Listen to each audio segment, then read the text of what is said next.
রমরমিয়ে মধুচক্রের ব্যবসা চলছে আরকে রেসিডেন্সিতে। নিউ টাউনে ইকো পার্ক থানার একেবারে নাকের ডগায় চলছে রমরমিয়ে দেহ ব্যবসা। রিসেপশনে লাস্যময়ী নারীদের রেখে দর হাঁকিয়ে খদ্দেরের সঙ্গে উপরের নির্দিষ্ট ঘরে পাঠিয়ে দিয়ে যেন খুল্লা চলছে মধুচক্র। ইকো পার্ক থানার পুলিশ জানে না প্রশ্ন করছেন এলাকার মানুষজন। রাজারহাট নিউ টাউনের 16 নম্বর ট্যাঙ্কের পাশে অ্যাকশন এরিয়া 2ডির 615 নম্বর স্ট্রিটের 6 নম্বর প্লটে আরকে রেসিডেন্সিতে কয়েক বছর ধরে দেহ ব্যবসা চলছে বলে স্থানীয়দের অভিযোগ। বোর্ডে লেখা ম্যারেজ হল এবং বার্থডে সেলিব্রেশন, তার আড়ালে সৌম্য পারমিতা দুই স্বামী স্ত্রীর দেহ ব্যবসার ফাঁদ পেতেছেন।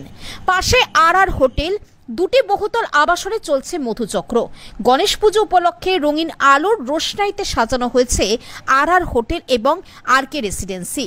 এলাকায় সমাজ বিরোধীদের মদ্যপানের আনাগোনা বেড়েছে বলে ক্ষোভ প্রকাশ করেছেন স্থানীয় মানুষজন। ইকো পার্ক থানার আইসি সৈকত ব্যানার্জিকে এই ব্যাপারে ফোন করলে তিনি বলেন যে ভেরিফিকেশন করে দেখতে হবে।